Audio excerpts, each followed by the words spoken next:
Follow అవ్వండి, చదవండి. 31 కదా. ఇది అయిపోయిన తర్వాత భజగోవిందం స్టార్ట్ చేస్తా. బుక్ అన్వేషించి పట్టుకుంది. అది కూడా అయిపోతుంది.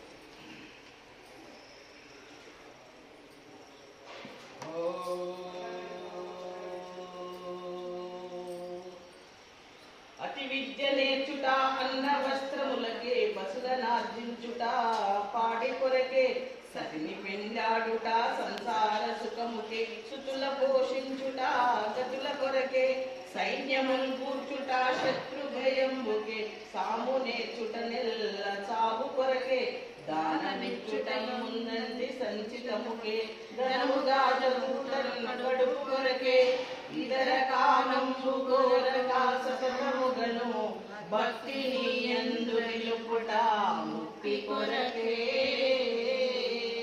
భూషణ వికాస శ్రీ ధర్మపుర నివాస దుష్ట సంహార నరసింహ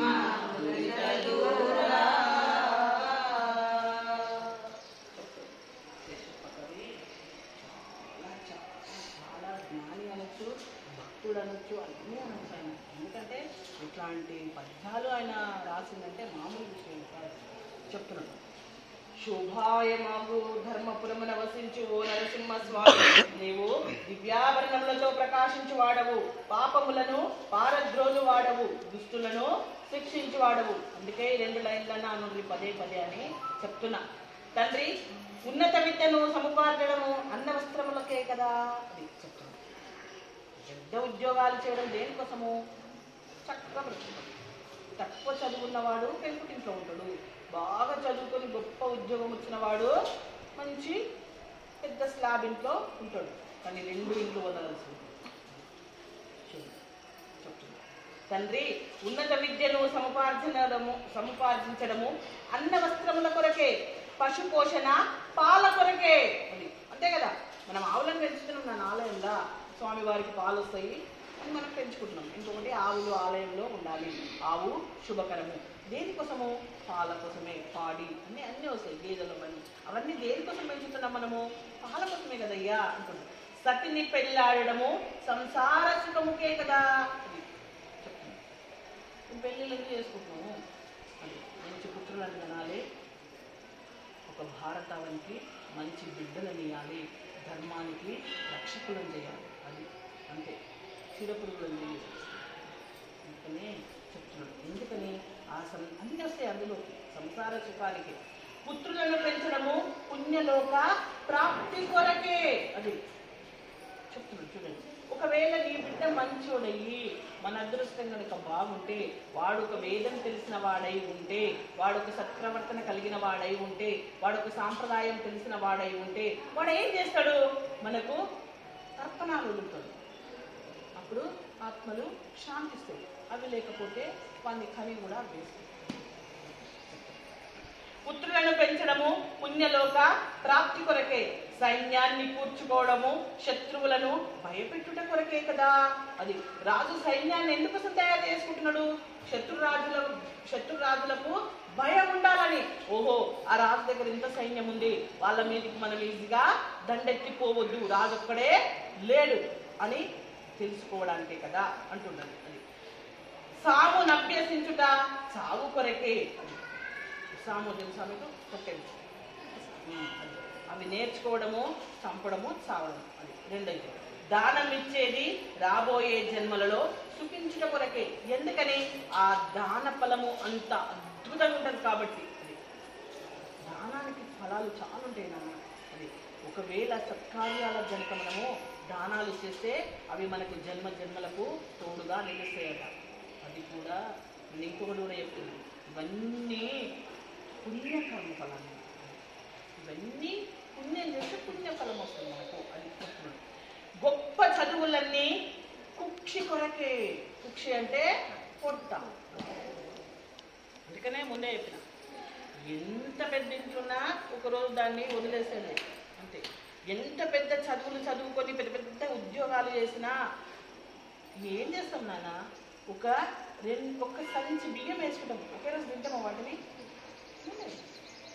నేను ఒక మాట చెప్తున్నా, అసలు మనం ప్రొద్దున లేసి మంచిగా శుద్ధిగా వంట చేసుకొని తినేంత వరకు కూడా నమ్మకం ఉండదు. ఎవడన్నా నీ ఫ్రెండ్ వచ్చి రా మా ఇంట్లో భోజనానికి అంటే అది అట్లనే ఉంటుంది. మనం అక్కడికి వెళ్తాం, దాన్నే లిఖేనే కానే వాళ్ళేక నా. మనం ఏ రోజు ఎక్కడ తినాలో అసలు మనకు తెలియదు. తెగ వండి పడేసుకుంటాం మనం. అందుకనే చెప్తుంది, అందుకనే హిరణ్యకశిపుడు చెప్పాడు ప్రహ్లాదుడు, చదివిన వారా అంటే చదువులలో మగ్నమెల్లా చదివిన తండ్రి అతన్ని నేను తెలుసుకున్నాను దాని అర్థం. అందుకనే మనం అందరం కళ్ళలో కూర్చున్నాం కాబట్టి ఏ కాన్వెంట్లో పడేసినా, ఎందుకంటే మనం బ్రతుకుతున్న సమాజం అట్లాంటిది, తప్పలేదు మనకు. కానీ సంస్కారాన్ని సాంప్రదాయాన్ని మాత్రము బిడ్డలకు అందించు. లేకపోతే ఒకరోజు మనము ఓడిపోయిన మదర్స్గా తలలుంచుకొని నిలబడవలసి వస్తుంది. సనాతన ధర్మం మూడు ఖచ్చితంగా బిడ్డలను చాలా పద్ధతిగా ఉంచాలి. పెంచడం వరకు మన పద్ధతి నాన్న, వాళ్ళ ప్రారంభాలు ఎట్లున్నాయో మనకు తెలియదు. కానీ మనం మాత్రం కరెక్ట్ ఇవ్వాలి వాళ్ళకు ధర్మాన్ని, ఆ పని చేయాలి. అందుకే అంత ఉన్నత స్థానంలో కూర్చోబెట్టింది మనం సనాతన ధర్మం. మాతృదేవోభవ మొట్టమొదటి స్థానం మనకి ఇచ్చింది కాబట్టి అది మనము ఫుల్ఫిల్ చేసుకోవాలి. అందుకనే చెప్తుంది ఇక్కడ, అన్యములైన కుక్షి కొరకే అన్యములైన కోరికలను వాంఛించక నిరంతరము నిన్ను భక్తి చేయడము దేనికోసము? ముక్తి కొరకే. అది వీటన్నిటి నుంచి విడిపడమే ముక్తి. బ్రతుకునిచ్చిన నీ దివ్య భావమెరిగి, అది నాకు తెలుసుకున్నాయా నా గురువు వల్ల. బ్రతుకునిచ్చిన నీ దివ్య భావమెరిగి మనసులో రాగాల జల్లుకురియా. నేను చూసినా నా పక్క వాళ్ళను, ఏ కృష్ణ ఒకడికి చేయలేదు, ఒకడికి ఒక కన్ను లేదు, ఒకడికి అసలు చెవి సరిగ్గా లేదు, ఒకడికి అసలు స్పర్శే లేదయ్యా. అట్లాంటి వాళ్ళని చూసినా, కానీ నన్ను ఇంత హెల్తీగా పుట్టించినవు, నేను నీకోసం ఏం చేయగలను? ఇలా ఆలోచించాలి. భగవంతుని కోసం ఇలా ఆలోచిస్తేనే భగవంతుని దగ్గరికి మన అడుగు పడే అవకాశం ఉంది. అంతే. నేనేం చేయగలను భగవాన్ నీకు? మనసులో రాగాల జల్లుకు, అసలు నువ్వంటే నాకు ఎంత ప్రేమో చెప్పలేను. ఇవన్నీ ఆలోచిస్తుంటే మనసులో రాగాల జల్లుకురియా పల్లికి తిని నోరారా లోన తేనెలూరా. చాలా ఇష్టంగా మాట్లాడుతున్నా, చాలా ఇష్టంగా పాడుతున్నా, చాలా ప్రాణంతో పాడుతున్నా. ఏంటి? నీ నామం. అంతకంటే ఇంకా నేనేం చేయలేను కూడా. ఏం చేయగలం నాన్న? అన్నీ సిద్ధంగా ఉన్న ప్రపంచానికి మనం వచ్చినాం. మనం వచ్చి ఏం తయారు చేసుకోలేము. అన్ని తయారున్న దగ్గరికి మనల్ని పంపించేసింది భగవంతుడు. నువ్వు పుట్టగానే నీ తల్లి ఎర్రని రక్తము తెల్లగా మారిపోతుంది. అది మనం చేయగలమా? అతనే చేస్తున్నాం. అది చేసే శక్తి అసలు మనకి ఎవ్వరికీ లేదు కూడా. ఇట్లా ఆలోచిస్తేనే భగవంతుడు అంటే ఏదో అర్థమవుతుంది మనకు. ఏదో పక్క హీరో గుడ్లాగా ఆలోచిస్తే ఏం అర్థం కాదు. ఆ శక్తి ఉందా మనకు? లేనే లేదు అసలు. ఆ శక్తి ఆయనకే ఉంది. అంతెందుకు, నువ్వు ఒక ఆవకాయ, పెరుగు, పాలు ఇవన్నీ తీసుకుని ఒక గిన్నెలో వేసి తెల్లారి చూడు, ఏ విధంగా అవుతుంది?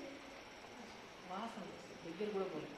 కానీ అవే మనం తింటున్నాము, దాన్ని బ్లడ్గా రెడీ చేసేస్తున్నాం. ఎట్లా తీర్చుకోగలం అతని రుణాన్ని మనము? అసలు ఆలోచించాలి, చాలా ఆలోచించాలి. ఎంత టైం ఇస్తున్నాం ఆయనకు మనము? ఆయన ఒక్క క్షణం మనకు దూరం అయితే పడిపోతాము. అట్లాంటి వానికి ఎంత టైం ఇస్తున్నాం మనం? ఆలోచించాలి, బాగా ఆలోచించాలి.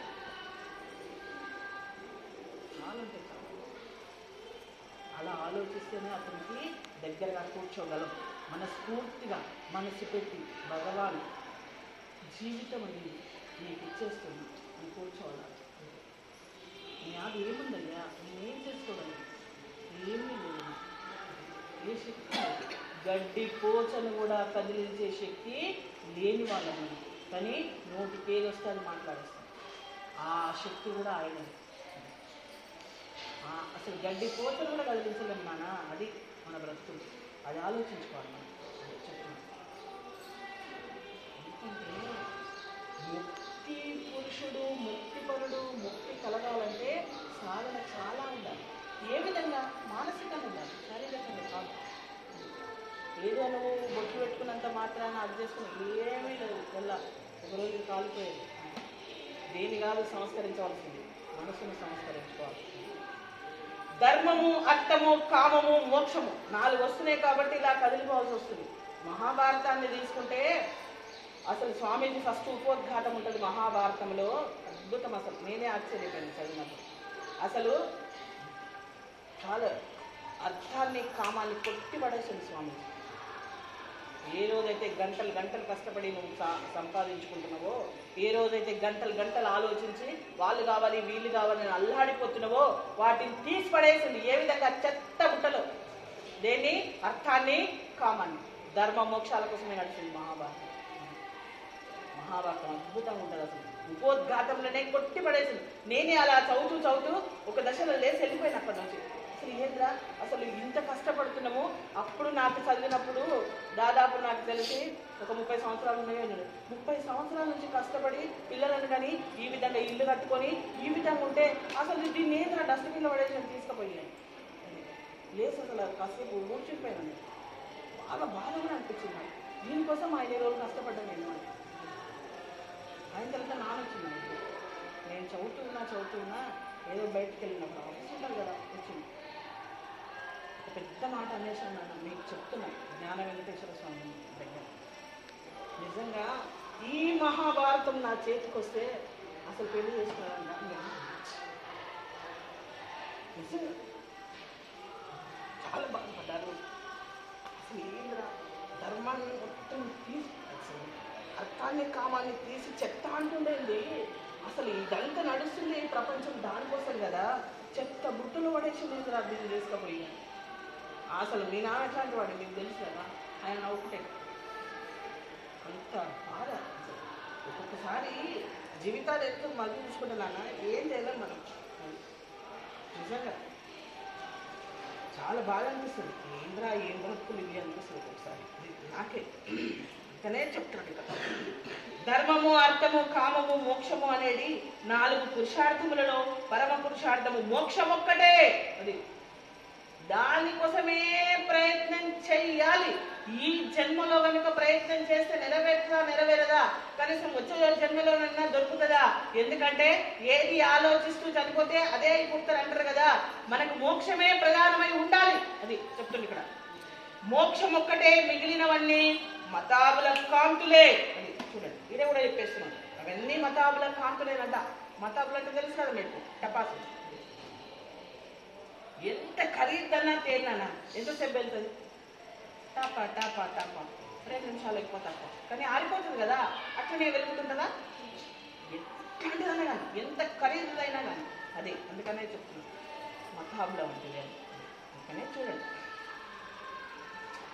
చాలా ఇంపార్టెంట్ సబ్జెక్టు. గీత కూడా అట్లనే జరిగింది ఈరోజు, రామాయణం కూడా అట్లనే జరిగింది, లక్ష్మీ నరసింహస్వామి శతకం కూడా అట్లనే. అలా అలా కలిసిలో ఉంటుంది మన సబ్జెక్ట్. భగవత్ కృప. మతాబుల కాంతులే, మోక్షం ఒక్కటే పూర్ణానందము. త్రివర్ధముల ద్వారా లభించేవన్నీ క్షణికానందములే. ఏంటివి? సాత్వికము, రాజసికము, తామసికము. ఈ 3 కూడా ఇచ్చే ఫలితాలు వేస్ట్. దీని తర్వాత ఉందయ్యా ఆనందో బ్రహ్మ. దానికోసం ప్రయత్నం. అది త్రివర్గముల ద్వారా లభించేవన్నీ క్షణికానందములే. అయినా రానంత వరకు అవే ఖండానందాలుగా మభ్యపెడుతూ ఉంటాయి. మనకి జ్ఞానం రానంత వరకు అవే మనల్ని ఆకర్షిస్తూ ఉంటాయి. దూరపు కొండలు నునుపు అని సామెత వచ్చింది అందుకే కదా అని చెప్తున్నాడు. ఒక్కొక్క దానికి ఒక్కొక్క సామెత ఇచ్చాడు. దూరపు కొండలు నునుపు ఎక్కువ వస్తాను, అందుకనే నునుపు కదా అంటుండు. నెక్స్ట్, ధరణిలో 1000 ఏళ్ళు తనుపు మిగలగబోదు, ధనమెప్పటికి శాశ్వతము కాదు. దారసుకాదులు తన వెంట రాలేరు, వృద్ధులు వృత్తిని తప్పింపలేరు. బండు జాలము నన్ను బ్రతికించుకోలేరు, బలపరాక్రమమేమి పనికి రాదు. ఘనమైన సకల భాగ్యం పెంచగలిగి గోచి మాత్రం పైన గోచుబోడు వెర్రి కుక్కల భ్రమలన్నీ విడిచి నిన్ను భజన చేసేటి వానికి పరమ సుఖము భూషణ విలాస శ్రీ ధర్మపుర నివాస దుష్ట సంహార నరసింహ చెప్తూ ఉన్నాడు. చూడండి మనం ఏ విధంగా ఉన్నాము, ఏం చెయ్యాలి, ఏమి వదులుకోవాలి, దేనికోసం నిలకడగా ఉండాలి, ఎక్కడ స్థిరంగా నిలబడాలి, ఎప్పుడని, ఏది శాశ్వతమో ఏది అశాశ్వతమో తెలిస్తేనే కదా. ఇది గాజు పెంక అని తెలిస్తే పర్సులు పెట్టుకొని బ్యాగ్లో పెట్టుకుంటామా నాన్న, చెత్త బుట్టలో పడేస్తాం. అదే వజ్రం అని తెలిస్తే జాగ్రత్తగా దాచుకుంటాం. ముందు తెలియాలి, ఈ రెండింటికి భేదం తెలియాలి. చెప్తున్నాడు ఇక్కడ, శోభాయమగు ధర్మపురమున వసించు ఓ లక్ష్మీ నరసింహస్వామి, నీవు దివ్యాభరణములతో ప్రకాశించు వాడవు, పాపములను పారద్రోలు వాడవు, దుష్టులను శిక్షించు వాడవు. తండ్రి, ఈ దేహము లోకములో 1000 ఏళ్ళు ఉండదు, ధనమెప్పుడు శాశ్వతము కాదు, భార్య బిడ్డలు మననములో వెంటరారు పోతరా. అట్లంటే భర్త చనిపోయినాక భార్య ఉండదు, భార్య చనిపోయినాక భర్త, వీళ్ళిద్దరు పోన్నానా వయసు కొడుకులు చనిపోతే తల్లిదండ్రులు ఉండడం లేదా? ఎంత ప్రేమను పెంచుకుంటాం వాళ్ళను, ఎంత ప్రేమలు అంటే ఒక్క గంట కాదు, ఒక 5 నిమిషాలు లేట్ అయింది అనుకో, వాడు అసలు ఎటుపోయింది, ఏమైంది, ఎక్కడ నన్ను ఏమైనా కొట్టేసిందా, ఎక్కడ పోయింది నా బిడ్డ అని అల్లాడిపోతాం మనం. వాళ్ళ నిజం అది, మమతాను రాగలది. అట్లాంటి వాళ్ళు కనుక మనం ఎమ్మడొస్తున్నా రాదు. చెప్తుంది ఇక్కడ, తండ్రి, ఈ దేహము లోకములో 1000 ఏళ్ళు ఉండదు, ధనం ఎప్పుడు శాశ్వతం కాదు, భార్య బిడ్డలు మరణంలో వెంటరారు, సేవకులు సావును తప్పించలేరు, బంధువులు బ్రతికించుకోలేరు, శక్తి సామర్థ్యాలు పనికిరావు, ఎన్ని గొప్ప ఐశ్వర్యాలుండినా కౌపీనం కూడా తోడు రాదు. ఇది చెప్పేస్తున్నాను. చూడండి, బ్రతికున్నప్పుడే 10,000 వచ్చేది, ఇంకేం లేదు. ఎందుకమ్మా వాళ్ళంటారు, లేదు నేను చూస్తాను చాలా బాగా అర్థం పోయి, ఇది కప్పండి, పక్క వాళ్ళు అంటారు, కప్పండి అమ్మా, అసలు బ్రతికిన నాలుగు ఎంత ఐశ్వర్యం బ్రతికింది, అవున చీరలలో 4 తెచ్చి బ్రతకండి, కప్పండి అమ్మ మీద. ఎందుకమ్మా కాలిపోయేటి పిల్లలకు పనికొస్తుంది. సమాజం అట్లాంటి సమాజంలో నిజంగా కూడా నాన్న కాలిపోతుందా ఉంటుందా, కానీ ఎంబడైతే వస్తుందా రాదు, ఏమీ రాదు. అది చెప్తుంది ఇక్కడ, శక్తి సామర్థ్యాలు పనికిరావు, ఎన్ని గొప్ప ఐశ్వర్యాలుండినా కౌపీనం కూడా తోడు ఉండదు, పిచ్చి కుక్కల్లాగా. అది ఎట్లా బోల్ చేస్తున్నాడు మనల్ని శేషప్ప కవి, పిచ్చి కుక్కల్లాగా భ్రమ చెందక. హే ప్రభు, నిన్ను సేవించు వారికే నిత్య సుఖము ప్రాప్తిస్తుంది. ఎందుకు నిన్ను సేవించు వానికే నిత్య సుఖము ప్రాప్తిస్తుంది అంటే, ఎందుకంటున్నాడు నాన్న అంటే, నిత్య సుఖము తానే. అందుకే అంటున్నాడు, బాగా వెలుగున్న బలుగు దగ్గరికి పోతే మనం ఎక్కడ ఉంటాం నాన్న చెప్పండి. బాగా వెలుగుంది బల్బుకు, మనం అక్కడ ఉన్నాం. ఎక్కడ ఉంటాం మనము? వెలుగులో ఉంటామా చీకట్లో ఉంటామా? వెలుగులో ఉంటాం. అంతే.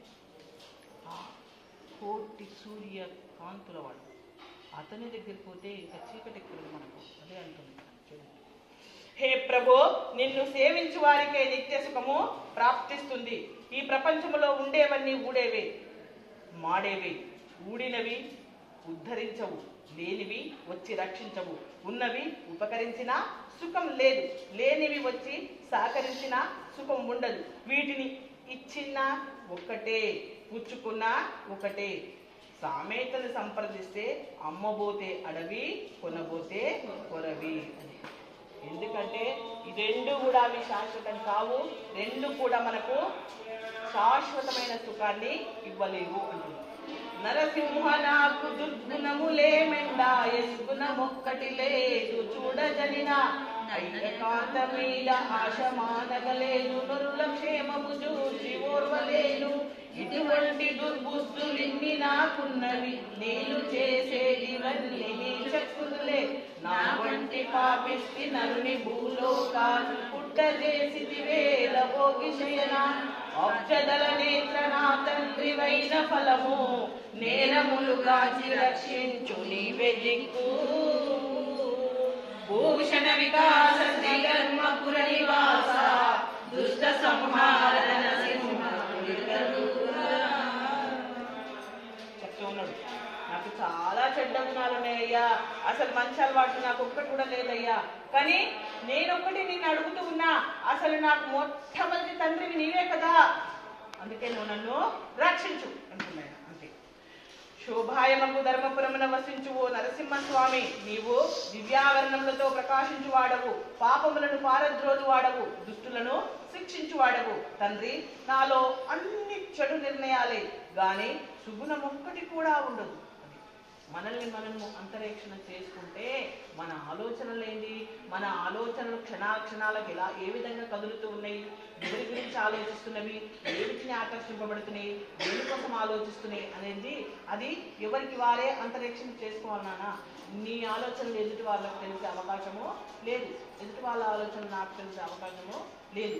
ఎవరు ఏం ఆలోచిస్తున్నారు అనేది వాళ్ళకి తెలుసు. అందుకనే ఆయననే ఒప్పుకుంటున్నట, నాలో అన్ని చెడు నిర్ణయాలే గాని సుగుణం ఒక్కటి కూడా ఉండదు, పరస్త్రీ వ్యామోహాన్ని వీడలేంటేను అది చెప్తున్నాడు. ఎవరైనా నాకు అందమైన స్త్రీలు కనిపిస్తే అలా నా చూపు తిప్పుకోలేకపోతున్నాయా అని అంటున్నా ఆయన చెప్తున్నాడు. పరస్త్రీ చెప్తున్నాడు, ఎవరైనా అందమైన వాళ్ళు కనిపిస్తే ఒక్క క్షణం నా చూపలా నిలబడిపోతుందయ్యా అంటున్నట. ఇతరుల సుఖంగా ఉంటే చూసి సహించలేను అని, ఎవడైనా నా పక్కోడు సంతోషం ఉంటే నేను భరించలేకపోతున్నాయా, ఇవన్నీ నా లోపల అంటుంది. అవన్నీ చెడు బుద్ధులే, నేను చేసేవన్నీ చెడు పనులే. పన్నగశాయి, నా వంటి దుష్టుణ్ణి ఈ భూలోకములో ఎందుకు పుట్టించావయ్యా అని అడుగుతుంది. అక్కడే పడుతుంది, మరి క్వశ్చన్ పడితే అక్కడే పడాలి, ఎందుకంటే జవాబిస్తే ఆయన ఆయనే కాబట్టి. అందుకనే చెప్తున్నాడు, ఇన్ని ఆలోచనలు, ఇంత చెడ్డ మనసు, ఇంత చెడ్డవాన్ని అసలు నన్ను ఎందుకు పుట్టించినవయ్యా ఈ లోకంలో అంటున్నాయి. కమల దళ లోచన, కమలం దేనికి సంకేతము? జ్ఞానం. పద్మము జ్ఞానానికి సంకేతం, నాన్న జ్ఞానానికి గుర్తుంది అది. అందుకనే చెప్తున్నాడు, కమల దళ లోచన, జ్ఞానము వంటి నేత్రాలు, జ్ఞాన నేత్రాలు నా తండ్రివి అయినందుకు నువ్వు ఆ జ్ఞాన నేత్రాలతో ఉన్నవాడివి కాబట్టి, ఇంకొకటి ఏంటి, నువ్వు నా తండ్రివి అంటుండు. అయినందుకు నా నేరములను మన్నించి నన్ను కాపాడు, నాకు నువ్వే దిక్కు అంటే, నీవు తప్ప ఇతపరం బెరుగా అది గజేంద్రుడు అన్నమాట చెప్తూ ఉన్నాడు ఇక్కడ శేష పక్కవి. అది దుష్ట సంకల్పాలను కలిగిన మనసు పాము పుట్ట వంటిది, పరమాత్మ సన్నిధి లభిస్తే పాములు పాపాలు నిస్సారమై నిర్వీర్యమవుతాయి. శ్రీహరి అందుకే శేషసాయి అయినాడు. అది ఎక్కడ పడుకున్నాడు? అక్కడ పడుకున్నాడు కాబట్టి చెప్తున్నాడు ఇక్కడ. అందుకే చెప్పిన నేను స్టార్ట్ చేసాను, జ్ఞాని, భక్తుడు, వైరాగ్యవంతుడు శేషప్ప, ఈ మామూలు కాళ్ళనా అసలు ఎట్లాంటివి ఉన్నాయి అది. శేషసాయిని ఆశ్రయించి నిర్విషయానందాన్ని పొంది తరించాలి. భక్తులై ఉండి చెడు సంకల్పాలను, చెడు కార్యాలను కదిలించడం దోషం. ఇంటి పేరు కస్తూరి, వారు ఇంట్లో గబ్బిలాల కంపు. మీ ఇంటి పేరు ఏందని అడుగుతుంటారు కదా, వాళ్ళ ఇంటి పేరు కస్తూరి అట. తన ఇంట్లో పోతానంటే గబ్బిలాల వాసన ఉంటుంది. మనము మన బుద్ధులు, మన మనస్సు, మన నడవడి ఆ విధంగా ఉంది అని చెప్తుంది సామెత. ఇంటి పేరు కస్తూరి, వారు ఇంట్లో గబ్బిలాల కంపు అనే సామెత అందుకే వచ్చింది కదా అంటుంది. నెక్స్ట్, గిరతాభరుల నిందింప నేర్చిది గాని తిన్నగా నిన్ను ప్రశ్నింపనేటి, గురుడు కామినులందు బుద్ధి నిల్పితి గాని నిన్ను సతతంబు ధ్యానింపనైతి, పొరుగు ముచ్చటలైన మురిసి వింటిని గాని నీ కథల నాలకించనైతి, బౌద్ధ కంబున పాత కంబు గడిచిది గాని ఎచ్చు పుణ్యము సంగ్రహింపనైతి, నవనిలో నిన్ను జన్మించినందుకేమి సార్థకము కానరాదయ్య స్వల్పమైన, భూషణ వికాస శ్రీధర్మపుర నివాస దుష్ట సంహార నరసింహ. చెప్పేసుకుంటుండు అన్నీ ఏమేమి ఉన్నాయి ఆయన లోపలన్నీ చెప్పేసుకుంటుండు. విశేష కవి. శోభాయమగు ధర్మపురమున వసించు ఓ నరసింహస్వామి, నీవు దివ్యాభరణములతో ప్రకాశించువాడవు, పాపములను పారద్రోలువాడవు, దుష్టులను శిక్షించువాడవు. తండ్రి, ధైర్యముగా అన్యులను నిందించుట నేర్చుకున్నాను, కానీ నిన్ను స్తుతించుట నేర్వలేదయ్యా. ఎంతసేపు ఎదుటి వారి మీద ఆడిపోసుకోవడమే, అంతే. అది అలవాటైంది నా బ్రతుక్కి. కానీ నిన్ను స్తుతించడము, కస్తూరి తిలకం ఎప్పుడైనా నోరెత్తి పాడినా అది నాకు చాతనే కాదయ్యా అంటుంటుంది. లలాట పల్లకి. అసలు చూడండి శ్రీకృష్ణుని గురించి ఒక్కొక్క పద్యాలు ఏ విధంగా ఉంటాయి, చాలా ఆ విధంగా నాకు చాత కాదయ్యా, కానీ పరులను మాత్రం గుర్తడము బాగా తెలుసు నాకు అంటుంది. తండ్రి, అది కూడా ధైర్యంగా, చాలా ధైర్యంతోనట. అన్యులను నిందించుట నేర్చుకున్నాను, కానీ నిన్ను స్తుతించుట నేర్వలేదు. కంటబడిన కన్యలందు మనసు పడిందే కానీ సదా నిన్ను ధ్యానించలేను. చూడండి, ఒక అందమైన అమ్మాయి కనిపిస్తే నా నుంచి తను వెళ్ళిపోతుంది, కానీ ఆమె మాత్రం నా లోపల ఉండిపోతుందయ్యా. పదే పదే నాకు జ్ఞాపకం వస్తుంది. అదే నేను ఎంత చూసినా నువ్వు నాకు నా హృదయంలో నిలవడం లేదు, నిన్ను గురించి ఆలోచన రావడమే లేదు. ఎట్లా చెప్తుండే శేషపదం ఎందుకు స్టార్ట్ అయింది గ్రంథం అసలు నాకు తెలియదు.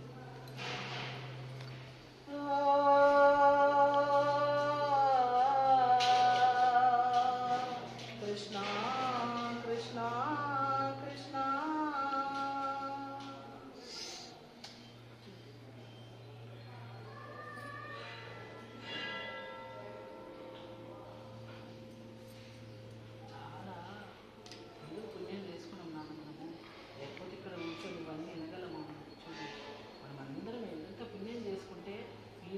గ్రంథాలను ఈ చెవులతో వినగలం మనం, లేకపోతే అది సాధ్యమయ్యే పనే కాదు. లేకపోతే ఏ టీవీ మూడనో సినిమా పెట్టుకొని కూర్చుంటాం, లేదా పోయిన అన్నట్టు పక్క వాళ్ళతో మాట్లాడుకుంటా కూర్చుంటాం. ధరించాలి ధరించాలి ధరించాలి. నా మనసుక చిన్న గది, అది నీకే సరిపోతుంది. నా మనసుక చిన్న గది, అది నీకే సరిపోతుంది. నీ పాదము మోపగనే, నీ పాదము మోపగనే, అది బ్రహ్మాండమంతవుతుంది. చాలా చిన్నదే మనసు, కానీ ఎప్పుడైతే భగవంతుడి గురించి ఆలోచిస్తామో మనము, భగవంతుడు మన హృదయంలో ఉంటాడా, వీళ్ళందరి లోపల భగవంతుడినే చూడగలము. ఆ నాలెడ్జ్ వస్తుంది మనకు. లేదా అట్లాగే కుంచుకుపోయి కూర్చుంటే ఇట్లాగే ఇంకేం లేదు. అదే చెప్తున్నాను. ఒకవేళ నాకు అందమైన అమ్మాయి కనిపిస్తుందా, ఆ అమ్మాయి వెళ్ళిపోతుందయ్యా నా ముందు నుంచి, కానీ నేను ఎందుకో మర్చిపోలేకపోతున్నా. ఎందుకని? నా మనసులో ముద్ర పడిపోయిందయ్యా. అది చెప్తున్నాను. చూడండి, అదే మరి నిన్ను నిలుపుకోలేకపోతున్నా నేను అంటుంది. అది చూడండి, అసలు ఎంత బాగుంది చూడండి. అసలు నరసింహ శతకం అందరూ చదువుకోండి, దీప అయినా చదవండి. నేను కూడా కంటపడిన కన్యలందు మనసు పడిందే కానీ సదా నిన్ను ధ్యానించలేను. వ్యర్థ ప్రసంగాలను శ్రద్ధతో విన్నానే గాని. ఎవరైనా పక్క వాళ్ళు కలిసి మాట్లాడితే ఆ పక్క వాళ్ళు కూడా నానా మనం ఇద్దరం కూర్చుంటే మన ఇద్దరు మాటలు నడవయాల. మూడో మనిషి అదిగో ఆ అమ్మ అట్లయింది, ఇట్లయింది, ఇది ఈ సోది అంతా టైం అంతా వేస్ట్ చేసిన నేను కానీ చెప్తున్నాడు ఆయన. చెప్తున్నాడు అదే, సదా నిన్ను ధ్యానించలేదు, వ్యర్థ ప్రసంగాలను శ్రద్ధతో విన్నానే గాని నీ కథాశ్రవణము చేయలేదయ్యా. అది చెప్తుంది. అందుకనే అన్న ఏం మామూలు అదృష్టం కాదు ఇలా కూర్చొని చదవడము వినడం. నాన్న నేను మళ్ళీ చెప్తున్నా, ఎన్ని అభిషేకాలు చేసినా, ఎన్ని యజ్ఞాలు చేసినా, ఎన్ని పూజలు చేసినా ఇదిగో ఈ ఫలం వచ్చే అవకాశం లేదు. ఎందుకంటే కడుగుతుంటుంది మనస్సు, కడుగుతుంటుంది. సదా త్రివేణి సంగమం, ఇది ఎప్పుడు త్రివేణి సంగమం. నేను ఇప్పుడు చెప్పలేను కానీ ప్రతి వారం చెప్పిన. ప్రయాగ పోయినామని సంతోషం లేదు, పోలేదని బాధే ఉంది.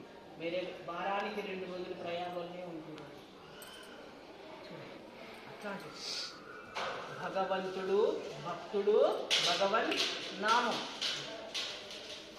ఆ 3 కలిసిన చోటే త్రివేణి సంగమం. ఇందులో డౌట్ ఉంది. మీరు భాగవతం వింటే అందులో వస్తుంది ఇద్దరు మీద. అందుకనే చెప్తున్నాడు చూడండి, ఆ కథాశ్రవణము చాలా చాలా ఇంపార్టెంట్. కథాశ్రవణం ఇది ఒక్కటి చేస్తే చాలు, కడుక్కపోతే మన పాపాలన్నీ కడుక్కపోతాయి. ఇందిరా మందిరా భక్త సుందరా కర్పూరమై నీలో కలిసిపోనీరా మరువలేను మరపురా నీను. నేను కూర్చుంటానా, నేను స్మరిస్తా, నేను చూస్తానా, నేను చూస్తా, నేను నిద్రిస్తానా, నీకోసము కలగంట. చూడండి, ఆ భక్తుడు ఆ విధంగా ఉంటేనే నడుస్తుంది, లేకపోతే నడుస్తుంది కానీ భక్తుడిగా కాదు. అందుకనే చెప్తున్నాడు అండి, ఇవన్నీ ఈ విధంగా ఉన్నాయ్యా, నీ కథలు మాత్రం వినడానికి నేను అలవాటు పడలేదు అంటుండు. పాపాలను కుతూహలంతో చేశానే గాని పుణ్య కార్యాలు ఏనాడు చేయలేదు. ఈ లోకంలో నేను పుట్టినందుకు కొంచెమైనా అది నాకు అసలు ఏం ప్రయోజనమే కనిపించడం లేదు. నరసింహస్వామి, నా పక్కకన్నీ ఉన్నాయి జంతువులు, వాటిని చూస్తున్నా నేను ఉన్నా, వాటి నేను ఒకటే ఉన్నాయా అంటుంది. కొంచెమైనా ప్రయోజనం కనిపించడం లేదు. కుక్కలు కీర్తించలేవు. అందుకే చెప్తున్నా, లాస్ట్ నేను అది చెప్పి నెక్స్ట్ చూడండి. నేను నా పక్కకు 4 జంతువులు అయి తిరుగుతున్నాయి, వాటికి నాకు అసలు తేడానే కనిపించడం లేదయ్యా అంటుంది. కుక్కలు కీర్తించలేవు, నక్కలు నామం చెప్పలేవు, దున్నపోతు ధ్యానం చేయలేదు, ఆవు అర్చన చేయలేదు. ఇవన్నీ మనిషి చేయగలడు, పుణ్యాన్ని ఆర్జించగలడు, మోక్షాన్ని సాధించగలడు. కనుకనే జంతువులలో మానవ జన్మ దుర్లభం. చూడండి చూడండి, అట్లా తీసుకొస్తున్నాడు మనల్ని, ఒక దగ్గర తీసుకొచ్చి పడేస్తున్నాడు ఆయన పాదాల దగ్గర. కాకపోతే మనం ఉండాలి. మానవ జన్మ దుర్లభం అన్నారు, కానీ ఏం లాభం? పశుపక్షాదుల వలె ఆహార నిద్ర మైథునాదులే గాని జపకీర్తన ధ్యానాదులేవి పైపెచ్చు దుష్ట కార్యాలను చేయడము. ఉత్కృష్టమైన మానవ జన్మను పొందేందుకు చదువు వేస్తే ఉన్నమతి పోయిందట, చదువు వస్తే ఉన్నమతి పోయిందట అనే సామెతను రుజువు చేయడము జరుగుతుంది. అది చదువుకున్న వాళ్ళు ఎట్లా ఉంటారో చూస్తూ ఉన్నాం కదా మనము, అది చెప్తుంది ఇక్కడ. నెక్స్ట్, అంత్యకాలమునందు నాయాసమున నిన్ను దలతునో దలవనో దలుతునిప్పుడే. చనిపోయేటప్పుడు ఏ లక్ష్మీనరసింహస్వామి నాకు కపవాతములు కనుక నాకు అడ్డుపడి నిన్ను స్మరించడానికి భాగ్యం ఉందో లేదోనయ్యా, అందుకే నేను ఇప్పుడే స్మరించేస్తా. ఎప్పుడు? అన్ని సక్రమంగా పనిచేసేటప్పుడు. అంత్యకాలమునందు నాయాసమున నిన్ను దలతునో దలపునో తలతునిప్పుడే.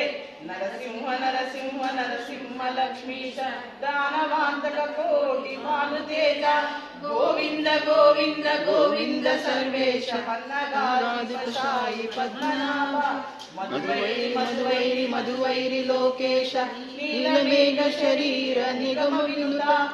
ఈ విధమున నీ నామమిష్టములను భజన చేయుచును నా భావమందు. భూషణ వికాస శ్రీధర్మపుర నివాస దుష్ట సంహార నరసింహ దురిత దూర. మన స్వామి చనిపోయేటప్పుడు భగవన్నామం మనకు జ్ఞాపకం రావాలి, భగవంతుని రూపం మనం కళ్ళల్లో కదలాలి. ఎందుకంటే అప్పుడు కళ్ళు కూడా మూతలు పడిపోతాయి కదా నాన్న, మనసు కొంచెం కొంచెం పనిచేస్తుంది, అందుకనే కదులుతూ ఉంటాయి. ఆ విధంగా ఆ కదలాలి అంటే నిరంతరము ఇవన్నీ పనిచేసినప్పుడు అది నీ లోపల జరుగుతూ ఉండాలి. దినమంతా ఏం చేస్తే రాత్రి కళ అది వస్తుంది, కానీ జీవితం అంతా ఏం చేస్తామో చనిపోయేటప్పుడు అందరు అసలు చిట్ట చివరికి అసలు ఏం పని చేయవు. గొంతు ఒకటి పని చేస్తుంటుంది, కొడుకులను పిలిచి చెప్తూ ఉంటారు తల్లిదండ్రులు, అరే వాటికి 10,000 ఇచ్చిన బుక్కులో రాసిన, వానికి 1000 రూపాయలు ఇచ్చిన బుక్కులో రాసిన. నేను విన్నానా? నేను విన్నదే మీకు చెప్తున్నా. ఇవన్నీ విషయం చేసుకుని ఆయన చెప్తున్నా, నేను విన్నా, నేను చూసేవే మీకు చెప్తున్నా, నేను అనుభవించినవే మీకు చెప్తాను, నేను లేనివి కాదు. పాతింటి దగ్గర చుట్టుపక్కల ఉన్నప్పుడు ఇవన్నీ నేను చూస్తున్నాను. ఎందుకంటే నేను అప్పటికే కొంచెము ఆత్మబోధ విన్నాను, ఆత్మబోధ ఉపనిషత్తులు ఒకసారి చూద్దాం. చనిపోయేటప్పుడు ఏమి నాకు ఎప్పుడు మరీ కావాల్సుకొని పోయి చూస్తున్నాను. నాన్న నా మీద అరుస్తా ఉంటుంది. నేను వచ్చి ఆయన చెప్తుంది ఇట్లా అయింది, అసలు నువ్వు ఎందుకు పోతావు అని అరుస్తున్నాయి. అట్లా చెప్తా ఉండవు పేరుతో సహా. నేను పేరుతో సహా అదిగో ఆ పేరు ఆమెకు ఆమె బాగా సతాస్తుంది. కొడుకుని తీసి చెప్తుంది, గంట సేపటికి చనిపోయిందానా చూడు. అరే ఆమె బాగా సతాస్తుంది, డబ్బులు మాత్రం వదలదు, డబ్బులు వసూలు తీసుకున్నాను విన్నా. కూడా అదే చెప్తాను, మేము కూడా గుర్తుపడుతుండొచ్చు కానీ ఆ విధంగా నేను చూసిన సతాస్తుంది. ఎందుకంటే నేను చనిపోతున్నా డబ్బులు వసూలు చేయకపోయినా నువ్వన్నా చేసుకోవాలి, భరించు అని చెప్పాలి బిడ్డలండి. ఏంటి నాన్న అన్ని వేసుకొని చదివిపోతున్నావు, ఇంకా నువ్వు చేసినవి ఇప్పుడు వారసత్వము తప్పది. భరించురా, ఇంత ధర్మం చేయరా, నీ గుళ్ళల కూరా, ఈ గుడికేమనీరా, లేదా కూర్చొని ఇంత శాస్త్రం చేయరా, ధ్యానం చేయరా, జపం చేయాలి, ఇవి చెప్పాలి అంతే. కానీ ఏం చేస్తాను, కనీసం ఒక భజన చెప్పురా, ఇంకా నాకు తులసి కూర్చొని పోయిరా, ఇది చెప్పాలి. అవన్నీ లేవాడు. అందుకనే అట్లా ఉంటాయి.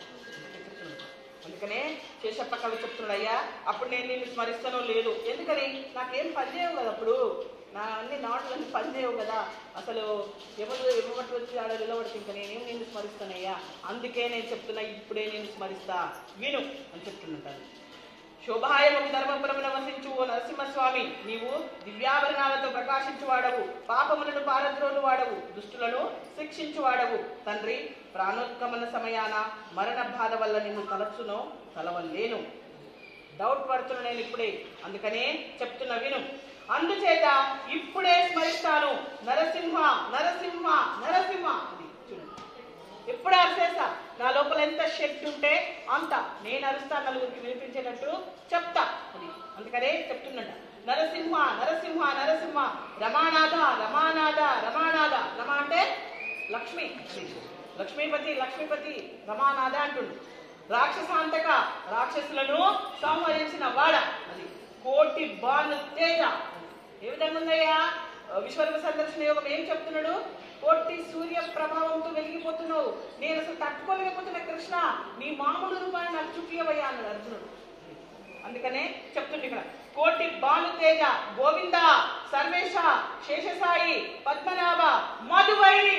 మధు అనే రాక్షసుని సంహరించిన వాడ. పద్మనాభ ఎప్పుడు జ్ఞానంతో ప్రకాశించువాడ. శేషసాయి పాల సముద్రములో శేషంపై పవలించేవాడు. మధువైరి మధు అనే రాక్షసుని సంహరించిన వాడ.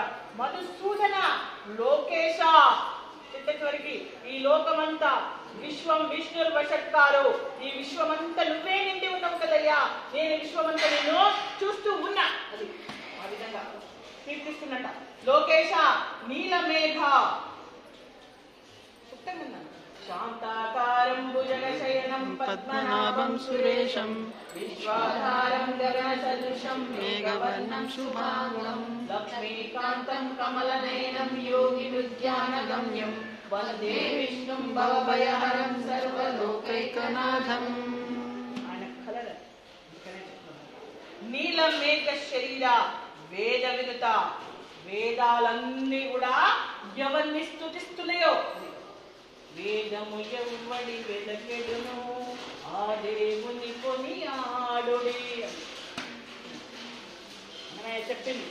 వేదము ఎవరి కోసమైతే చెప్తుందో అతనే దేవుడు, అతన్ని కీర్తించండి, అతన్ని పొగడండి, అతని కోసం భజన చేయండి. మిగతా వాళ్ళ కోసం అందుకనే చెప్తున్నాడు ఇక్కడ, వేద వినుత. ఈ విధంగా నీ దివ్య నామములను ప్రీతితో నా హృదయములో ఇప్పుడే, ఇంకా నెక్స్ట్ క్షణం ఉందో లేదు, ఇప్పుడే స్మరిస్తా అంటుంది. మతులు మనకు తెలుస్తున్నాయి, గతులు ఎలా ఉన్నాయో ఎవరికీ తెలియవు. కడక్షణం ఎలా ఉంటుందో క్షణం క్షణం పవిత్రం కావాలి. అవసాన సమయం అవరోధాలకు నిలయం. ఏమీ పనిచేయవు కదా నాన్న, ఏం స్మరిస్తామని. అన్ని అనుకూలంగా ఉంటాయని చెప్పలేము, అందుకే కీడెంచి మేలెంచవలే అనే సామెత వచ్చింది. ఓం దక్ష. నెక్స్ట్ 36.